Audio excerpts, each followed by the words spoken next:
안녕하세요. 삼성서울병원 유튜브 구독자 여러분들의 건강 MC 김호수입니다. 반갑습니다. 자, 지난 시간에 저희가 불면증과 같은 이 수면 장애에 대해서 자세하게 알아봤는데요. 오늘은 조금 더 한 걸음 깊이 들어가서 이 수면 장애를 일으킬 수 있는 이 수면 질환 하나씩 더 자세하게 이야기를 나눠보도록 하겠습니다.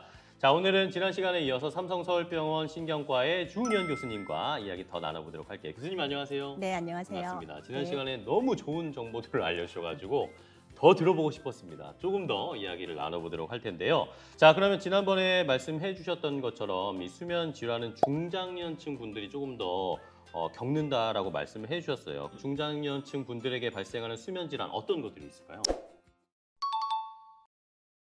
불면증이나 주간 졸음증이나 낮에 피로감이나 기억력 저하를 초래하는 가장 대표적인 수면 질환은 바로 수면 호흡 장애입니다. 수면 호흡 장애라 그러면 좀 생소하게 느껴지시는데 그러니까요.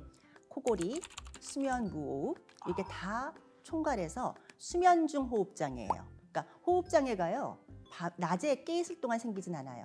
자는 동안 발생하기 때문에 수면 호흡 장애라고 합니다.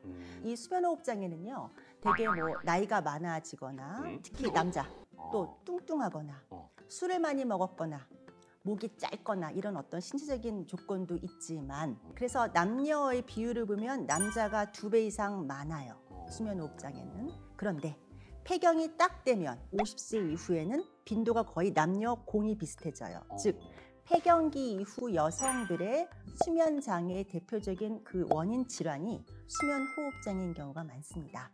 아까 설명해 주셨듯이 남성, 여성 성별에 따라서도 겪는 수면 질환이 좀 다르다라고 말씀해 주셨는데 여성분들이 좀 많이 겪는 수면 질환은 어떤 건가요?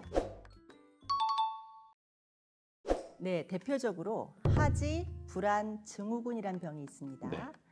헷갈리세요. 하지 정맥류하고 달라요. 헷갈려요. 이 증상은요. 다리가 불편해서 특히 저녁 시간에 아니면 자려고 누우면 그래서 어떻게 할 수가 없어요. 벌레가 기어가는 것 같기도 하고 저리기도 하고 시리기도 하고 딱히 어디를 특정할 수 없게 다리가 전체 불편한데요. 어떤 분들은 상체, 등까지 불편하다고 그래요. 그 증상 때문에 잠들기가 어렵고 일단 중간에 깨도 도로 잠들기도 어려운 증상 하지 불안 증후군입니다. 다리가 불편하지만 뇌의 병이고요. 뇌의 호르몬의 불균형 때문에 그렇습니다. 굉장히 여성들한테 많아요. 남성보다 조금 더 많고요. 가족력이 있어요. 그 병이 바로 하지 불안 증후군이고요. 일단 생기면 평생 가요. 평생 가는데 증상이 오르락 내리락해요. 이 주기는 사람마다 틀려서 몇 개월일 수도 있고 몇 년일 수도 있고 그러니까 증상이 없는 시기가 있고 몇 년간 있는 시기가 있고 근데 대개 여성분들 같은 경우는 출산하면서 아기 가질 때 임신 때 확 증상이 나빠지고요. 나중에 점차 나이 들어 더 생기는 경우가 있습니다. 그래서 지금 원인은 뇌 안에 도파민이란 물질이 야간에 기능이 떨어져서 아침엔 회복이 됩니다. 그것 때문에 시작돼서 도파민을 먹긴 하는데 예방하거나 증상을 감할 수 있는 대표적인 첫 번째는 카페인 끊기. 절대 한 모금도 안 돼요. 두 번째, 알코올 끊기. 네, 두 가지 대표적이고요. 세 번째, 특히 여성분들, 생리하는 여성분들이 몸에 저장 철분이 떨어져 있는 경우가 많습니다. 검사해서 수치가 낮으면 그걸 넣어주면 훨씬 좋아져요. 네. 그래서 근데 이거 저거 다 안 됐을 때 도파민이란 약물을 같이 저녁에만 복용하면 증상이 굉장히 회복될 수 있습니다. 남성분들이 조금 더 많이 겪는 수면 질환은 어떤 건가요? 렘 수면 행동 장애라고 합니다. 렘 수면. 예, 렘 수면이라는 거는 우리 수면 단계가 5단계, 4단계가 있는데요. 그 중에 하나로서 꿈꾸는 잠이라고 생각하시면 돼요. 꿈꾸는 잠. 그래서 우리가 꿈을 많이 꾸잖아요. 그런데 꿈속에 행동을 하지 않게 몸의 근육의 힘을 쫙 빼주는 단계가 있어요. 그게 렘 수면이고 눈동자만 좌우로 움직이고요. 호흡만 합니다.